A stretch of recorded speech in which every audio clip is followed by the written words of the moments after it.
I'm a young mother-in-law. My son got married around 4 years ago. They have been trying for a long time to have a child, but she is infertile. We get along like oil and water, to make it simple. The best way I have found to deal with her is to keep topics really neutral. We are basically opposites in everything. The concept of opposites attract isn't true in this case. Here is my biggest issue with her. If she sees me doing something she doesn't like or doesn't approve of, she will drop the line of, "You better change or you won't see the grandkids."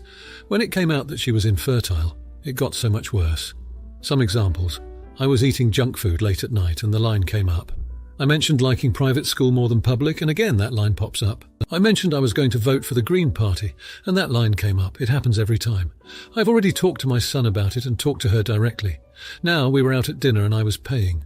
The service wasn't the best, so I left a 15% tip instead of 20% or higher. She saw it and made the comment, "You should be more generous or you won't see my kids." I snapped and told her, "What grandkids, since you aren't giving me any?" She started crying. My son is pissed, and I'm wondering if I should apologize. Also, I know I will get comments about adoption or IVF. They are against both of those, since IVF isn't natural and adoption is buying a child. Those are their words. Now for a few comments for the first update. Comment 1. Not the idiot if she wasn't being such a jerk and so stupidly manipulative about kids she knows she can't even have. Then she wouldn't have gotten such a response back. You know you're infertile. You know kids are a low chance, and still you want to use that as your way of manipulating someone into acting how you want them to act. That just seems unintelligible to me, and like you're asking for a reality check, which is exactly what OP gave her. Was OP's comment mean? Yeah, but it was also a reality check that daughter-in-law needed to hear because of how she was acting. So in my opinion, OP gets a pass because she never would have made that comment if the daughter-in-law wasn't being such an insufferable, manipulative shrew. Comment 2. Not the idiot.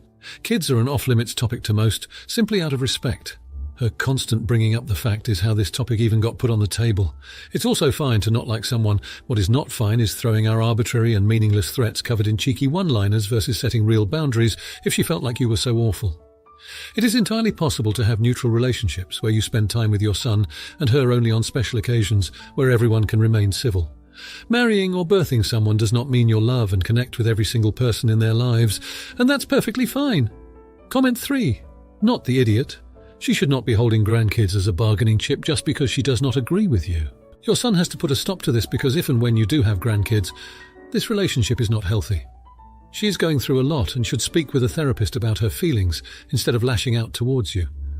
I do think you should apologize as it is a sensitive topic for her, but she is the jerk here. Now for the first update, so it's been a roller coaster. After the dinner incident, I gave myself some time to process and took to heart some advice given here about empathy. Then I decided to reach out to my son and his wife. I invited them to my house, neutral territory, and I made their favourite meal. When they arrived, I could tell they were on edge and expecting another confrontation, but that's not what I wanted. So I took a deep breath and then I apologized. I told my daughter-in-law that I was sincerely sorry for using her infertility as a weapon. I acknowledged the pain I must have caused her and confessed my own fears and frustrations. I promised that from now on I would only offer support and love. The air in the room was tense. My son held his wife's hand tightly, and I could see her trying to hold back tears. After what felt like an eternity, she spoke. She confessed that the thought of not being able to give my son a child had been eating at her and was causing her immense pain. She said the comment at the dinner was a manifestation of her fear, her grief, and her anger towards herself, not a control mechanism as I'd thought. We all cried that night. We shared our fears and frustrations.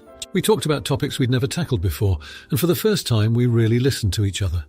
Over the following months, our relationship started to improve. It wasn't easy, and it took a lot of work from all of us. But we began to understand each other better and learned to communicate effectively.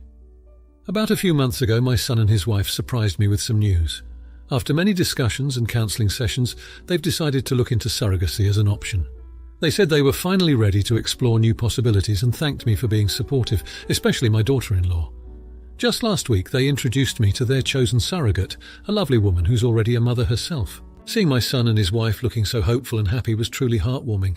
They're on their way to becoming parents, and I'm going to be a grandmother soon. In retrospect, I wish we'd had these conversations sooner, but I'm glad we eventually did. This journey has taught me a lot about empathy, patience, and the power of open and honest communication. I'm grateful we've moved past the resentment and are now looking forward to a future filled with love and understanding. Now for a few comments before the next update. Comment 1. You're not the idiot. It takes a lot of maturity and self-awareness to apologize and acknowledge the hurtful words you used against your son and daughter-in-law. It's important to recognize the impact of our actions on others, especially when it comes to sensitive topics like infertility. The fact that you were able to have an emotional conversation and improve communication shows growth on your part.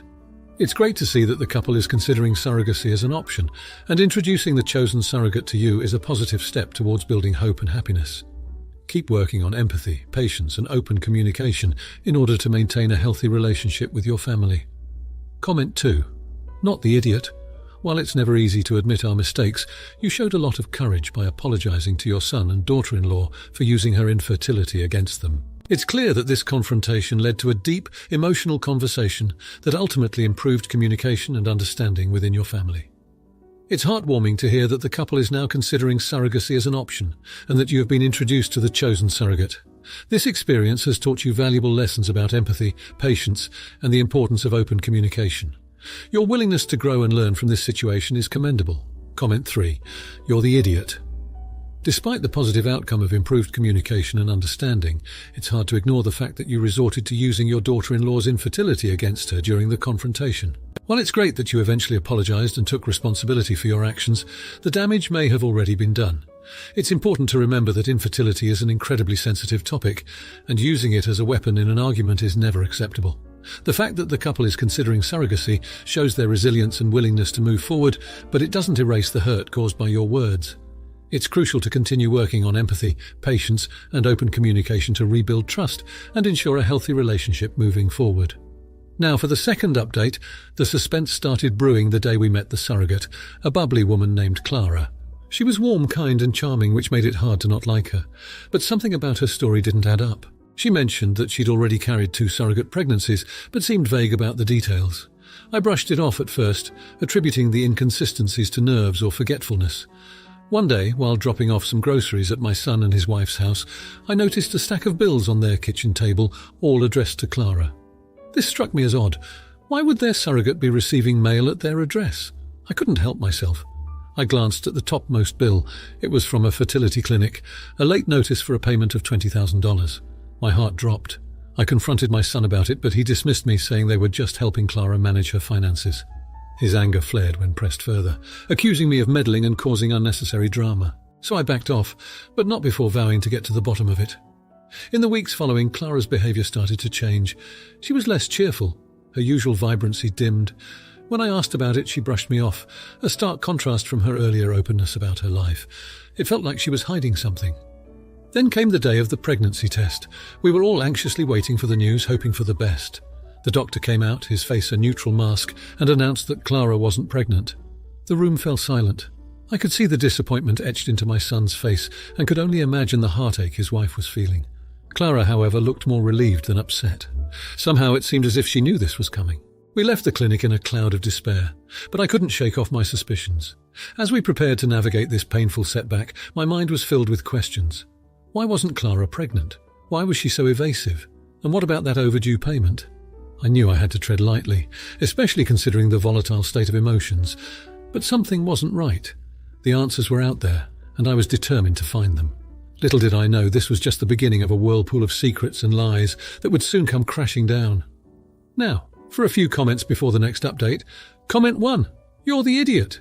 It's clear that you are being overly paranoid and judgmental towards Clara without any concrete evidence. Just because you found bills addressed to her at your son's house doesn't automatically mean she's up to something suspicious. Jumping to conclusions and confronting her without solid proof is uncalled for. Instead of assuming the worst, try having an open and honest conversation with Clara to address your concerns and give her a chance to explain herself. Comment 2. Not the idiot. Your suspicions are completely valid given the strange behavior and the unsettling discovery of bills addressed to Clara at your son's house. It's important to trust your instincts and protect your family's interests. Clara's change in behavior and the relief she showed when the pregnancy test came out negative adds more fuel to the fire.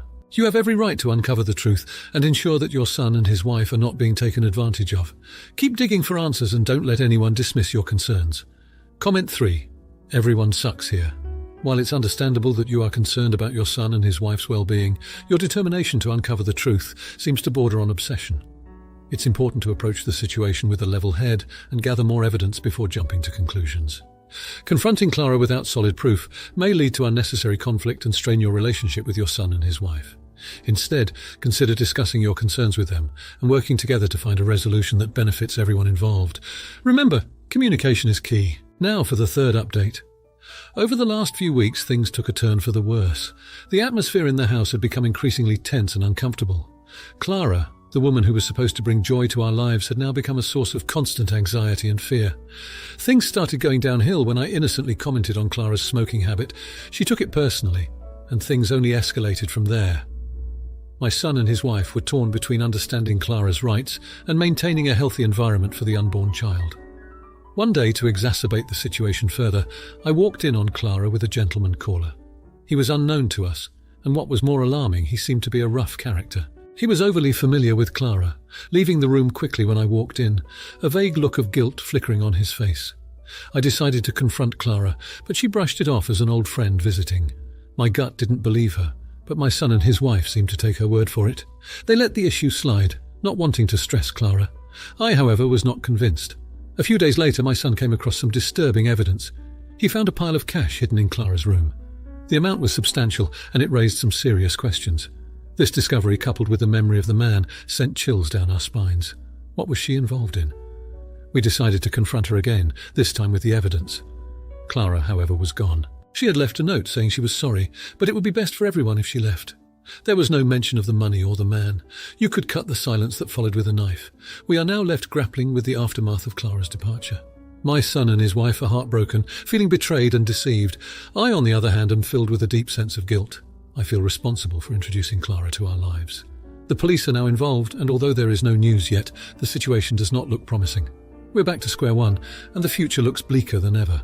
The dream of having a grandchild seems like a distant mirage, and what's left is a family torn apart by deceit and an unhealed wound. Despite the despair, we're trying to hold each other up, to mend the broken pieces.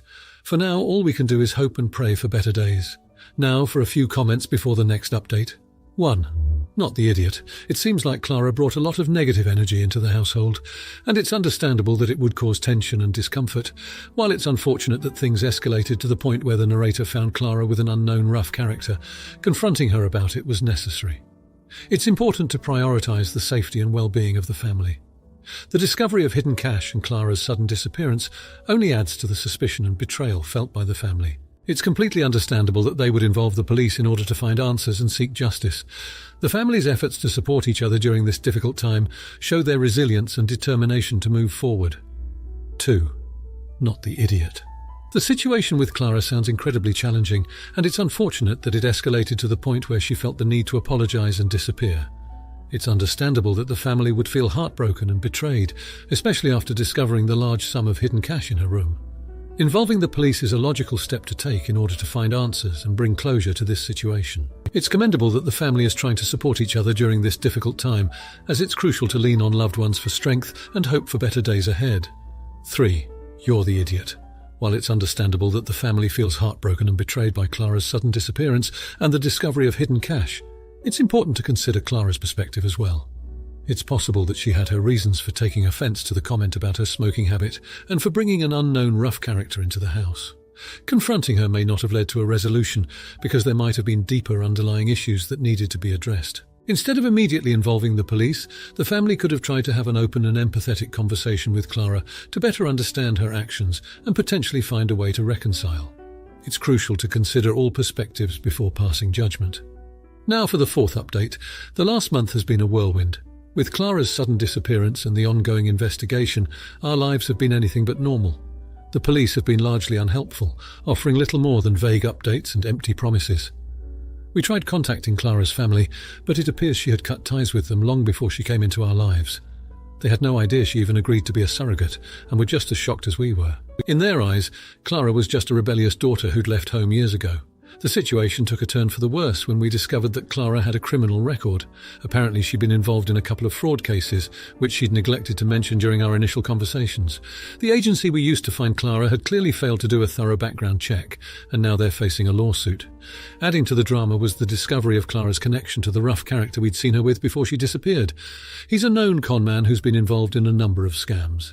The police believe that the two of them were working together, and that the whole surrogacy arrangement was just an elaborate ruse to extract money from us. Our son and daughter-in-law are absolutely devastated. They've been through so much already, and this has just added to their pain. They've been considering other options, adoption, IVF, despite their initial reservations. They're determined not to let this experience deter them from their dream of becoming parents. As for me, I'm just trying to hold the family together. This situation has tested us in ways we never imagined, and the strain is certainly showing. There's been more than a few heated arguments between us, mostly about how we got into this mess and how we're going to get out of it. But through it all, we're managing to stick together, supporting each other through this nightmare. I've also been grappling with feelings of guilt. I can't help but feel that I played a role in all this. I was the one who introduced Clara to the family. I was the one who encouraged them to trust her. Now I just feel like a fool for not seeing through her lies sooner. But the saga continues. Clara is still at large, and we're left to pick up the pieces. I just hope that one day we'll be able to put all this behind us and move on. But for now, we're just trying to get through each day, hoping for a brighter tomorrow. Now, for the final comments. Not the idiot. It's understandable that you feel guilty for introducing Clara as a surrogate, but it's important to remember that you couldn't have predicted her sudden disappearance, or her criminal record. You were simply trying to help your son and daughter-in-law fulfill their dream of becoming parents. It's unfortunate that the police haven't been helpful in finding Clara, but it's not your fault. You're doing your best to hold the family together during this difficult time, and that's commendable. Hopefully Clara will be found soon and your family can begin to heal. You're the idiot. While it's unfortunate that Clara disappeared and had a criminal record, you should have done a more thorough background check before introducing her as a surrogate. It's your responsibility to ensure the safety and well-being of your son and daughter-in-law, especially when it comes to something as important as starting a family. Your lack of due diligence has caused unnecessary turmoil and heated arguments within the family. Moving forward, it's important to learn from this mistake and be more cautious in the future. You're the idiot. I understand that you feel guilty for introducing Clara as a surrogate and that you're trying to hold the family together amidst the chaos. However, it's important to acknowledge your role in this situation. By not fully vetting Clara before involving her in such a significant decision, you've put your son and daughter-in-law at risk. It's crucial to prioritize their safety and well-being over any personal guilt you may be experiencing. Moving forward, it's essential to learn from this experience and take more precautions when making important decisions that affect the entire family.